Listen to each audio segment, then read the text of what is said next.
Bitget থেকে কিভাবে tone ওয়ালেটে টোন নিয়ে যাবেন, তো আজকে আপনাদের দেখে যাচ্ছি। প্রথমে এই যে অ্যাসেস্টে যাবেন, অ্যাসেস্টে যাওয়ার পরে উইথড্রোতে মারবেন। উইথড্রোতে মারার পরে এখানে সার্চ করবেন টোন। এই যে আমার টোন আছে, টোনে দেওয়ার পরে অন চেইন উইথড্রল এখানে যাবেন। যাওয়ার পরে তারা এখানে একটা টোন অ্যাড্রেস চাবে। তো টোন অ্যাড্রেসটা আপনি আপনার টোন ওয়ালেটে যাবেন, যে এখানে রিসিভ অ্যাড্রেস আছে এটাকে কপি করে নেবেন। কপি করে আনার পরে আবার বিটগেটে আসবেন। এই যে এখানে উইথড্র অ্যাড্রেস, এখানে উইথড্র অ্যাড্রেসটা দিয়ে দেবেন, কতটুকু টোন আপনি নিয়ে যেতে চাচ্ছেন। তো বিটগেটের সর্বনিম্ন 0.8 টোন নিতে পারবেন। তো আমি যেইটুকু আছে আমি পুরোটুকুই নিয়ে যাব। এই যে এখান থেকে উইথড্র দিয়ে দেবেন, কনফার্ম করে দিবেন। তারপরে আপনার ইমেল আর গুগল অথেন্টিক কোডটা এখানে দিয়ে দেবেন, দিলে আপনার টোন ট্রানজ্যাকশনটি ফুল হয়ে যাবে।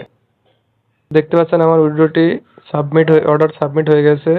এখানে গেলে প্রসেসিংয়ে আছে।